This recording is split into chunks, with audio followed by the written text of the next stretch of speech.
우리나라가 커피 문화가 이렇게 발달된 게 10년, 15년 좀 넘었을까요? 제 기억으로는 이 아메리카노가 보편화되기 전에 프리마 안탄 커피, 블랙 커피, 믹스 커피, 일명 양촌리 커피, 달짝지근한 자판기에서 뽑아먹는 그런 커피가 기억이 나요. 저도 카페가 우후죽순 막 생기고 나서 아메리카노를 처음 접했을 때는 이거 써서 어떻게 먹냐고 못 먹었던 그런 기억이 있습니다. 대신에 캐러멜 마끼아또, 그걸 먹다가 좀 발전했어요. 카페라떼로. 이제 커피 향이 익숙해지면서 아메리카노를 도전하게 됐는데 나름대로 쓴맛이 이제 괜찮더라고요. 그렇게 아메리카노가 맛있어지고 이제 가끔 이제 단게 먹고 싶으면 이제 카페라떼에 시럽 2번 푹푹 짜서 먹기도 해요. 저는 우리 교회 커피가 참 맛있습니다. 커피 이야기를 하는 이유는 우리 인생도 달달할 때도 있고 쓰디쓸 때도 있음을 말하고 싶어서였습니다. 인생이 맨날 달달하기만 하면 그것도 참 지겨울 법한데 에스프레소에 쓰디쓴 맛이 들어간 아메리카노처럼 인생이 쓰다 하는 일들이 더 많은 것 같습니다. 우리가 살다가 어려운 일을 당하면 인생의 쓴맛을 봤다라고 하죠. 아이나 어른이나 누구나 반드시 그 쓴맛을 맛보게 돼 있습니다. 오늘 본문의 내용이 바로 남녀노소 모든 인생에게 닥친 인생의 쓴맛을 마주한 장면입니다. 바로 앞장 14장의 내용은 이렇습니다. 이스라엘 백성 남녀노소 모두가 애굽을 탈출해서 홍해를 건너는 그런 놀라운 기적을 경험했습니다. 하나님께서 홍해를 가르셔서 마른 땅 위를 걸어가고 따라오던 애굽 군대는 수장시켜 버리신 그런 경험을 한 일이죠. 그 현장을 통해 이스라엘 백성 어린아이에서부터 어른에 이르기까지 구원의 사건을 생생하게 경험했습니다. 그리고 나서 그들이 말하기를, 우리 한번 14장 31절 바로 앞입니다. 14장 한 장 넘기면 14장 31절 말씀을 한번 보시면, 이스라엘이 여호와께서 애굽 사람들에게 행하신 그 큰 능력을 보았으므로 백성이 여호와를 경외하며 여호와와 그의 종 모세를 믿었더라. 그러니까 보시면 여호와께서 애굽 사람들에게 행하신 그 큰 능력을 보았으므로 백성이 여호와를 경외하며 여호와와 그의 종 모세를 믿었더라. 사실 홍해를 만났을 때 그들이 얼마나 두려워하고 모세를 원망했었습니까? 하지만 구원의 능력을 직접 보니까 하나님을 경외하고 모세를 믿었다라고 말합니다. 실제로 경험했는데 믿음이 안 생길 수가 없겠죠. 그래서 그 뒤에 이제 보게 되면 막 기쁨으로 찬양을 해요. 우리 하나님 최고다 하면서. 그러면서 이렇게 신앙 고백을 하는 거예요. 앞으로도 계속해서 우리에게 구원을 베풀어 주실 것이다 하며 믿음이 충만해진 것이죠. 그렇게 광야길에 오른 이스라엘 백성들은 약속의 땅을 향해 나아가기 시작합니다. 수르 광야에 들어왔어요. 그들 앞에 이제 광야가 펼쳐집니다. 그래도 앞서 은혜의 감격이 있으니까 기꺼이 나아갔을 거예요. 근데 여기서부터 상황이 달라집니다.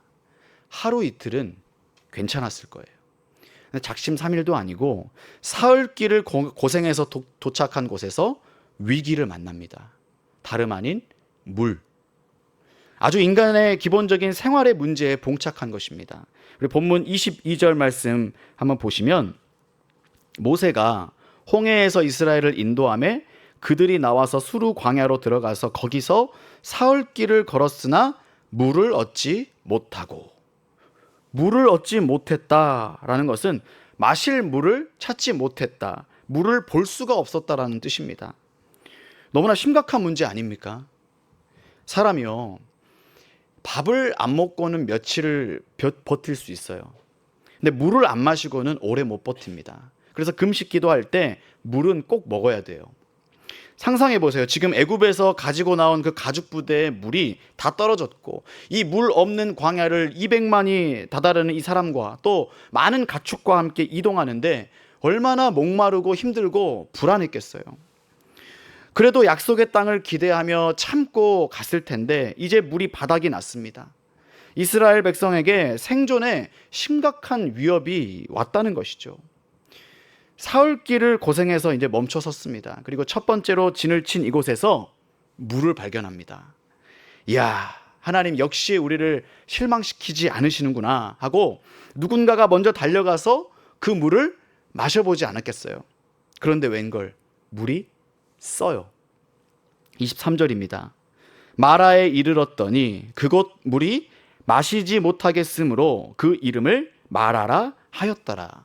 그러니까 쓰다, 괴롭다라는 뜻을 가진 이 마라에 도착했어요. 근데 아니나 다를까 진짜 물이 써요. 아메리카노처럼 먹을 만한 그런 쓴맛이 아니라 아예 사람이 마실 수 없는 물입니다. 이 마라라는 지역이 홍해 바다 가까이에 있었는데 이 해안가에 있는 우물은 가뭄이 오잖아요. 그러면 수위가 낮아져서 바닷물이 밀려 들어오는 그런 역류 현상이 일어납니다. 그럼 당연히 짠물로 변하고 먹을 수가 없게 되는 것이죠. 겨우겨우 발견한 물인데 지금 이스라엘 백성들은 얼마나 절망적이겠습니까? 이제 더 이상 앞으로 전진하기 힘든 그런 한계에 봉착했는데 가장 필요한 물이 없는 상황을 맞닥뜨린 것이죠. 이렇게 기쁨 가득한 마음으로 행진했던 이스라엘 백성 모두가 쓰디쓴 위기를 만났습니다. 인생의 쓴맛은 오늘을 살아가는 우리에게도 역시나 다가옵니다. 분명히 이전까지만 해도 은혜가 충만했죠. 야, 하나님의 놀라운 은혜입니다. 은혜로 제가 이곳에 왔고 이곳에 서 있고 은혜로 살고 있고 은혜로 내가 진학을 했고 은혜로 직장에 들어갔고 은혜로 무언가를 시작했습니다. 그런데 며칠 안 가서 말도 안 되는 어려움에 맞닥뜨립니다. 인생의 쓴맛을 보게 됩니다. 어렵게 여기까지 왔는데 이제 한시름 좀 덜겠구나 하는데 또 어려움이라니 하는 일들이 있으실 거예요. 우리가 참 이스라엘 백성이 출애굽하고 이 광야길을 걷는 것을 보면 어쩜 우리의 인생과도 같은지 모르겠습니다. 우리도 하나님의 은혜로 구원도 경험하고 또 각자 받은 은혜들이 있으실 거예요. 그 순간 너무 기쁘고 감사해서 할렐루야, 우리 주님 최고입니다, 주님을 찬양합니다 라고 하죠. 그러나 현실은 여전히 광야길 위에 있습니다. 가야 할 길이 아직도 남아있다는 뜻입니다. 은혜도 있지만 마라도 있다는 것이죠. 마라의 쓴물처럼 인생의 쓴맛을 마주했을 때 우리는 어떻게 반응해야 될까요? 오늘 본문을 통해 한번 살펴보겠습니다. 먼저 기억해야 할 것은 속지 말아야 합니다. 지금 이스라엘인 마라로 인도하신 분이 누구시죠? 하나님이십니다. 우리 인생 여정을 처음부터 끝까지 인도하시는 분이 하나님이심을 믿으시길 바랍니다. 그런데 살다 보면 항상 홍해가 갈라지는 일만 일어나지는 않습니다. 항상 기쁜 일만, 좋은 일만 있지는 않다는 것입니다. 이스라엘 백성들도 그 오래전 언약대로 출애굽시켜 주셨고 이제 언약을 체결하기 위해서 시내 산을 향하여서 목적지를 두고 이동시키고 계셨습니다. 그리고 더 나아가서 하나님께서 예비하신 약속의 땅이 기다리고 있죠. 하나님은 다 계획이 있으셨어요. 하지만 그 인도함 가운데 포함된 곳이 마라였습니다. 본문 22절, 23절 한번 다시 보시면 모세가 홍해에서 이스라엘을 인도하매, 모세가 이스라엘을 인도하매라고 돼 있죠. 근데 모세가 일부러 마라로 인도했겠습니까? 모세는 앞의 상황을 몰라요. 모세는 그냥 지도자였을 뿐 실로 이 이스라엘 백성을 인도하시는 분은 하나님이시죠. 그럼 하나님께서 이 마라로 인도하셨다는 뜻이고 일부러 쓴맛을 보게 하셨다는 뜻입니다. 마라의 상황으로 모두를 인도하신 것이죠. 왜 그러셨을까요? 왜? 지금 이스라엘 백성은 애굽의 습성이 굉장히 많이 묻어 있어요. 그래서 하나님의 백성답게 변화되어야 하는데 그러기 위해서 연단의 과정이 필요했던 것입니다. 애굽에서 느꼈던 인생의 쓴맛과는 다른 문제죠. 애굽에 있을 때 고통과 어려움을 당하면 그냥 굴복하고 복종하면서 애굽의 종의 가치관이 이 몸에 체내화됐을 거예요. 매맞고 불편하고 바로 왕의 명령을 듣고 살았던 게 이들의 습관이었습니다. 그러나 이제는 하나님께 속한 자로 바뀌어야 되거든요. 홍해의 기적을 만나도 마라의 쓴물을 만나도 다 하나님의 뜻 안에 있음을 믿고 하나님의 말씀대로 살아야겠다는 이 체질이 변화되어야 되기 때문에 하나님이 마라로 인도하신 것임을 믿으시길 바랍니다. 그런데 우리는 여전히 애굽의 속삭임에 속을 때가 있어요. 사탄이 그렇게 우리를 속이려 듭니다. 아니, 하나님이 인도하셨다는데 그런 어려움을 당해? 하나님이 좋으신 하나님이라면서 지금 상황이 좋아? 뭐야, 교회 다니더니 하나님 믿는다더니 왜 그런 일을 당해? 인생의 쓴맛을 봤다고? 아니, 나도 힘들고 너도 힘든데 똑같지 않냐고. 그럴 거면 왜 하나님을 믿냐고. 그냥 세상으로 돌아가라. 아무것도 믿지 말아라 하면서 종용하는 거예요. 마라를 마주한 이스라엘 백성들에게 이렇게 속삭입니다. 거봐, 애굽이 좋았잖아. 저 풍부한 나일강을 봐. 웬만하면 물 부족 현상이 거의 없었잖아. 다시 돌아가 하는 거예요. 이러한 사탄의 속삭임에 속지 말아야 한다는 뜻입니다. 우리도 혹시나 삶 속에서 순간의 어려움을 만나실 때 참 하나님이 인도하신 길이 맞나? 의심스럽고, 여태 잘 믿고 살아왔는데 왜 나에게 이런 일이 일어나지? 이게 아닌가 하면서 애굽을 바라보고 있지는 않는지요. 사탄이 노리는 것이 그것입니다. 그 마라 앞에서 좌절하고 절망하고 삶을 포기하게 만들고 생명까지 끊는다? 사탄에게는 대성공이죠. 그렇게 속임수를 써서 하나님을 떠나게 하는 게 이 사탄의 최종 목표라는 것을 우리는 잊지 말아야 합니다. 우리는 하나님이 함께 하셔도 예수님 믿어도 쓰디쓴 마라를 마주할 수밖에 없습니다. 그렇다면 이 마라는 통과해야 할 시험과 같은 것이죠. 하나님이 마라라는 시험을 주신 것인데, 여러분, 시험의 목적이 뭐죠? 학교에서도 시험을 보는 이유가 내 수준을 확인하기 위해서죠. 저도 고등학교 때 시험을 보고 나면 게시판에 점수, 평균, 등수가 쫙 나와요. 그럼 내가 어느 위치에 있는지 알게 되죠. 그리고 어느 과목이 부족한지 확인하는 것이죠. 그래서 뭐가 부족한지, 뭘 더 공부해야 되는지 알 수 있게 하는 역할을 했습니다. 마찬가지로 하나님께서 우리에게 너희들 믿음의 수준을 좀 확인하라고, 때때로 마라를 만나게 하신다는 것을 믿으시길 바랍니다. 마라의 쓴물을 만났을 때 내 반응이 바로 시험 점수인 것이죠. 그리고 하나님의 의도는 인간의 그 부족함을 깨닫고 하나님만 의지하고 순종하게끔 하시려는 그 목적을 가지고 계십니다.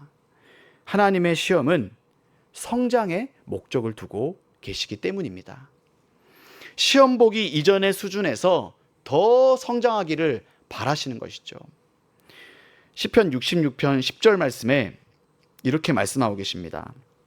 하나님이여, 주께서 우리를 시험하시되 우리를 단련하시기를 은을 단련함 같이 하셨으며, 또 욥기 23장 10절 말씀에 그러나 내가 가는 길을 오직 그가 아시나니 그가 나를 단련하신 후에는 내가 무엇과 같이 나오리라?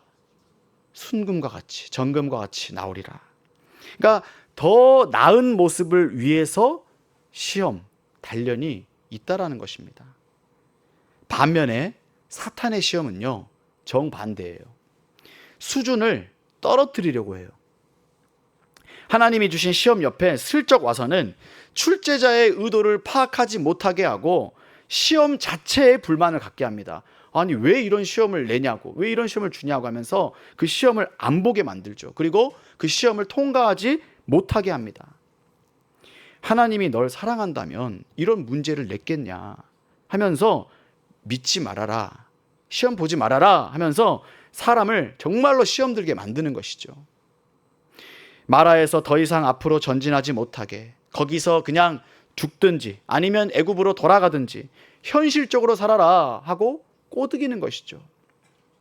그러나 우리가 기억해야 할 것은 마라는 하나님이 인도하셨고 하나님이 시험하신 것임을 믿으시길 바랍니다. 25절 한번 뒷부분을 보시면, 25절 뒷부분 보시면 이렇게 나와 있죠. 여호와께서 그들을 시험하실세. 분명히 하나님께서 시험하셨다라고 말씀하십니다. 그러니 우리 인생에 마라를 마주하게 되면 내 믿음의 성장, 더 나은 믿음으로 성장시키기 위한 시험임을 믿고 사탄의 속임수에 속지 마시길 바랍니다. 이스라엘 백성은 근데 시험을 만났을 때 속아버렸습니다. 원망으로 반응합니다. 우리 24절 말씀 보시게 되면 백성이 모세에게 뭐하죠? 원망하여 이르되 우리가 무엇을 마실까 하매. 자 보십시오. 불과 한 장 전까지만 해도 은혜가 막 충만했어요. 미래에 대한 확신까지 가졌어요. 그런데 마라를 만나자마자 곧바로 태도가 돌변하는 거예요. 원망 시점이 고작 3일 후예요. 작심 3일처럼 3일간은 은혜 3일이다가 이렇게 달라진 것이죠. 환경이 변하고 갈증이 찾아오고 생명의 위협을 느끼자 현실적인 문제에 부딪히자 불평불만을 하게 된 것입니다. 지금 이스라엘 백성들이 이 모세에게 원망하여라고 하는 이 원망은요, 고집이 세다, 중얼거리다, 밤새워 머물다라는 의미를 가졌는데, 그러니까 이들의 원망이 밤새 이어졌고 단순히 투정 정도가 아니라 모세에게 대항하여 반역적인 태도를 보인 그런 원망입니다. 근데 이 모세에 대한 원망은 곧 하나님께 대하여 원망하는 것입니다. 이스라엘 백성은 이때뿐만 아니라 아시다시피 어려움을 만나면 늘 원망할 대상을 찾습니다. 그게 모세였습니다. 지도자 탓을 하는 것이죠. 앞서 14장 11절 말씀도 한번 보시면 홍해 건너기 전에 막막했을 때에도 11절에 이렇게 되어 있죠. 그들이 또 모세에게 이르되 애굽에 매장지가 없어서 당신이 우리를 이끌어내어 이 광야에서 죽게 하느냐? 어찌하여 당신이 우리를 애굽에서 이끌어내어 우리에게 이같이 하느냐? 라고 말하죠. 여기서 중요한 말은 당신이. 우리는 그 인생의 쓴맛을 경험할 때 어려움이 찾아오면 이스라엘 백성과 같이 반응할 때가 많습니다. 불기둥으로 구름기둥으로 인도하신 은혜, 마라의 작은 물보다 더 큰 홍해의 물을 가르셨던 하나님의 은혜는 잊어버리고 조그마한 마라를 만나도 왜 우리에게 이런 일이 일어나냐고, 왜 나에게, 우리 가정에 이런 어려움을 주시냐고 원망하고 그 원망할 대상을 찾습니다. 이런 어려움이 온 건 너 때문이야, 당신 때문이야 하고 배우자 탓을 하고, 부모 따라온 자식들은요, 부모님 탓을 하는 거예요. 부모님 원망해요. 부모님 때문에 내 인생에 쓴맛이 들이닥친 거야 하면서 부모 잘못 만나서 내 인생 이렇게 된 것이다 라고 부모 탓하고, 나라가 어려워지면요, 내가 싫어하는, 내가 마음에 안 드는 위정자를 탓합니다. 저 위정자 때문이라고 원망을 하죠. 그것도 모자라서 더 멀리 다른 나라에 있는 위정자까지도 탓을 해요. 원망을 해요. 어떤 때는 목사님 때문이다 하면서 원망을 해요. 저는 이 모습을 보면서 코로나 시기 때가 생각났어요. 교회에서만 보더라도 코로나 환자가 발생하면 어찌나 원망을 하던지 마녀 사냥하는 줄 알았습니다. 누가 교회에 와서 그렇다, 누가 어딜 가서 그렇다, 누구 때문에 우리가 이 고생을 하느냐 하면서 원망의 대상을 찾아요. 특히 지도자들에게 그 원망의 화살이 갔었죠. 그때 한번 생각을 해봤어요. 원망의 대상을 거슬러 올라가 보자. 원인이 뭘까? 누가 그랬을까? 코로나라는 전염병을 사람이 만든 것도 아니고 대통령이 만든 것도 아니고 중국에서 시작됐으면 중국을 원망하면 끝나나? 아니죠. 세상 모든 것을 주관하시는 하나님이 그 끝에 계시더라고요. 사람들의 원망은 결국 하나님께 대한 원망이었습니다. 그러나 우리가 돌아보면 어떻습니까? 누가 잘못했다가 아니라 우리를 향한 하나님의 시험이자 하나님의 뜻이 있으셔서 그러한 과정을 허락하신 것임을 믿습니다. 혹시 우리 중에도 인생의 쓴맛을 마주한 분이 계십니까? 탓할 대상을 찾고 다른 사람을 원망하고 심지어 하나님까지도 원망하고 있지는 않는지 돌아보기를 원합니다. 우리는 어떠한 절망적인 상황을 만나더라도 원망하지 않기를 바랍니다. 하나님께서 인도하시는 인생이라면 분명히 하나님의 좋은 뜻이 있음을 믿으시길 바랍니다. 마지막으로 이제 본문을 다시 한번 보시면 24절 다시 한번 보시겠습니다. 백성이 모세에게 원망하여 이르되 우리가 무엇을 마실까 하매. 이 원망받던 이제 모세가 어떻게 합니까? 이제 그 다음 25절 보게 되면 모세가 여호와께 부르짖었더니 여호와께서 그에게 한 나무를 가리키시니 그가 물에 던지니 물이 달게 되었더라. 거기서 여호와께서 그들을 위하여 법도와 율례를 정하시고 그들을 시험하실세. 모세가 여호와께 부르짖었더니 모세는요 하나님께 기도했습니다. 사실 모세는 더 힘들죠. 모세도 목 말라요. 그런데 거기다가 사람들의 민원까지 받으니까 아마 배는 힘들었을 거예요. 그때 모세가 어떻게 반응했습니까? 하나님께 기도합니다. 우리가 무엇을 마실까 하는 사람들의 요구에 어떤 대꾸도 했다는 구절이 그 뒤에 아무것도 없습니다. 어떠한 응답하지 않습니다. 백성을 모아놓고 우리 한번 대책회의를 열자, 방법을 강구해보자 하지 않았습니다. 본인이 지도자니까 자기 선에서 이런저런 생각을 하지 않았습니다. 똑같이 백성과 함께 동조하면서 하나님을 원망하지도 않았습니다. 문제가 발생하자 곧바로 모세는 그 문제를 하나님께 가져갑니다. 모세가 여호와께 부르짖었더니 우리도 이처럼 마라 같은 문제를 마주했을 때 곧바로 하나님께 기도하실 수 있기를 바랍니다. 지금 어떤 문제를 당했던지 간에 그 문제로 시험 들고 원망으로 번지고 결국 우리가 갈 길을 다 가지 못하도록 하는 그 사탄의 공격에 속아 넘어가지 않도록 멈추지 않고 기도하실 수 있기를 바랍니다. 우리 예수님도 마태복음 26장 41절 말씀에 시험에 들지 않게 깨어 뭐하라? 기도하라 라고 말씀하셨습니다. 또 성경에는 너는 내게 부르짖으라 내가 내게 응답하겠고 내가 알지 못하는 크고 은밀한 일을 내게 보이리라 쉬지 말고 기도하라 라고 말씀하시지 않으셨습니까? 기도를 멈추지 않는 게 해결책인 줄 믿습니다. 우리 인생의 쓴맛, 여러분 그 쓴맛을 그대로 두시겠습니까?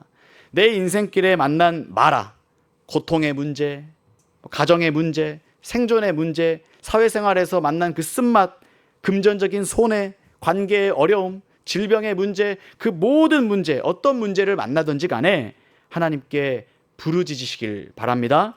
기도하기를 멈추지 않기를 바랍니다. 모세가 그렇게 기도했더니 어떤 응답이 있었는지 보겠습니다. 우리 25절 말씀 다시 한번 보시면 모세가 여호와께 부르짖었더니 여호와께서 그에게 한 나무를 가리키시니 그가 물에 던지니 물이 어떻게 되었죠? 달게 되었더라. 하나님께서 한 나무를 가리키시면서 그 나무를 던지라고 하십니다. 모세가 그 나무를 던지니까 물이 달게 되었습니다. 그 나무가요, 어떤 나무인지는 중요하지 않습니다. 하나님이 나무 이름을 말해 주셨으면 아마 사람들은 그 나무를 굉장한 효능 있는 나무라 생각하고 광야 기간 내내 그 나무 들고 다녔을 거예요. 어쨌든 그 한 나무를 던지는 이 간단한 행동은 하나님께서 그들에게 나무가 중요한 게 아니라 내 능력이 중요하다는 것을 보여주시기 위함이었습니다. 하나님은 그렇게 간단하게 문제를 해결해 주셨습니다. 200만의 식수를 제공해 주셨습니다.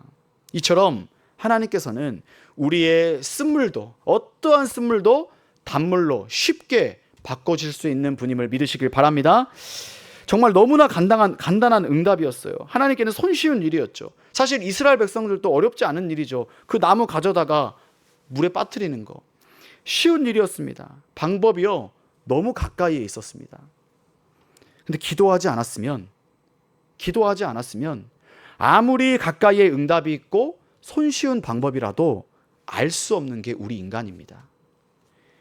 우리가 나무를 찾아서, 그러니까 방법을 찾아서 우물에 넣는다고 물이 변하지도 않습니다. 하나님이 말씀하시기 전까지는 그 나무는 아무 쓸모가 없었습니다.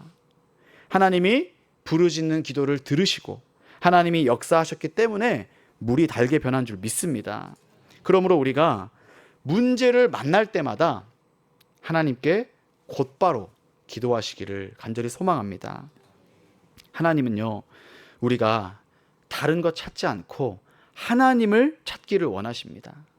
멈추지 않고 기도하기를 원하시는 것입니다.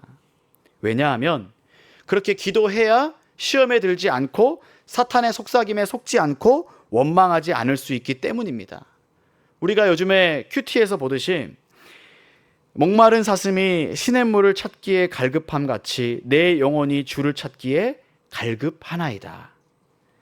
문제를 놓고 하나님을 간절하게 찾는 것입니다.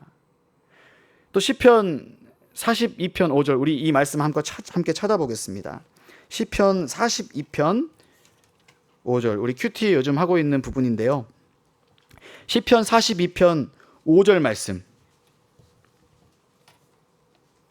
시편 42편 5절 말씀,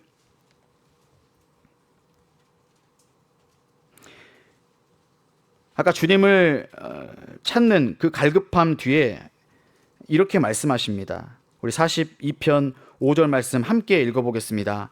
내 영혼아, 내가 어찌하여 낙심하며 어찌하여 내 속에서 불안해하는가? 너는 하나님께 소망을 두라. 그가 나타나 도우심으로 말미암아 내가 여전히 찬송하리로다. 아멘. 우리 11절 말씀, 똑같은 말씀 한 번 더 읽겠습니다.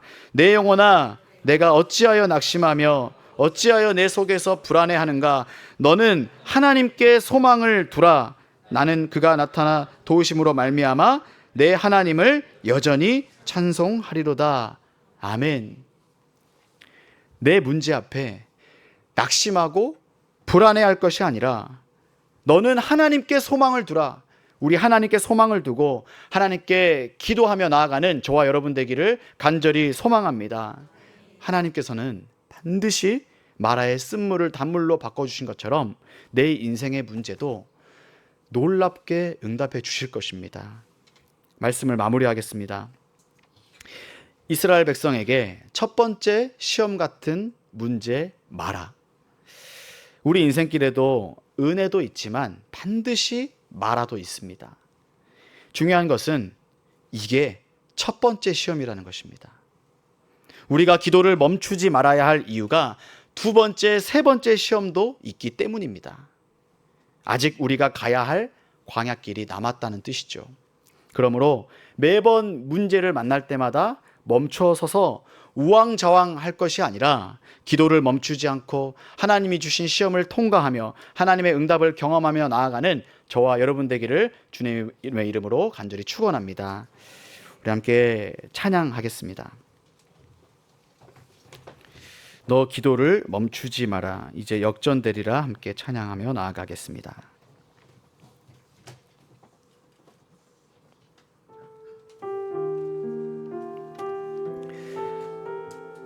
이 가사의 고백이 우리의 고백이 되기를 소망합니다.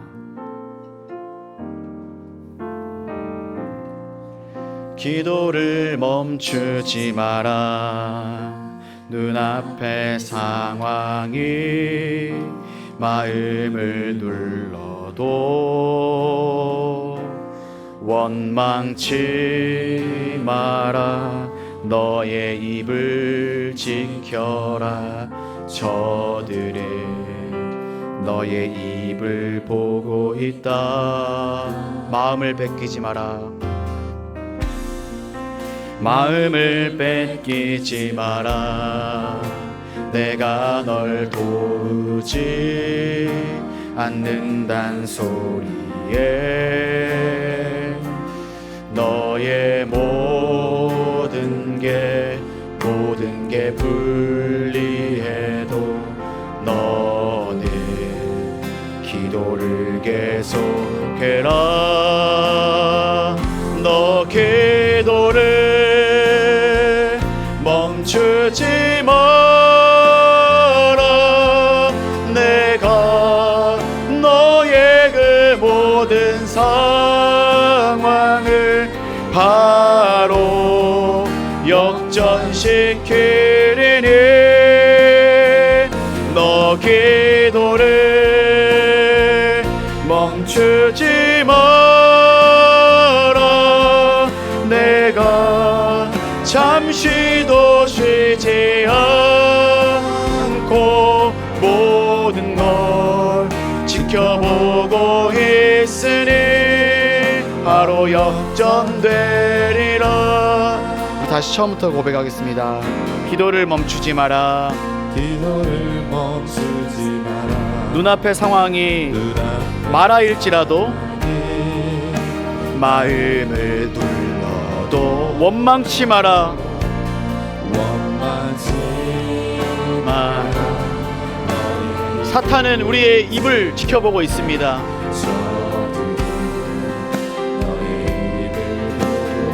마음을 뺏기지 마라. 마음을 뺏기지 마라. 내가 널 도우지 않는단 소리에 너의 모든 게 불리해. 너는 기도를 계속해라.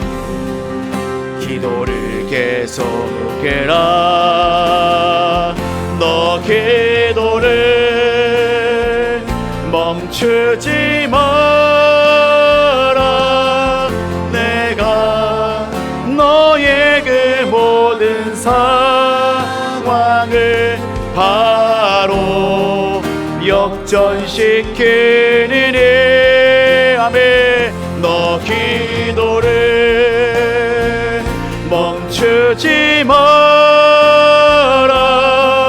내가 잠시도 쉬지 않고 모든 것 지켜보고 너 기도를 멈추지 마라. 너 기도를 멈추지 마라. 아멘. 내가 너의 그 모든 상황을 바로 역전시키니 너 기도를 멈추지 마라. 멈추지 마라. 내가 잠시도 쉬지 않고 모든 것 지켜보고 있으니 바로 역전되리라.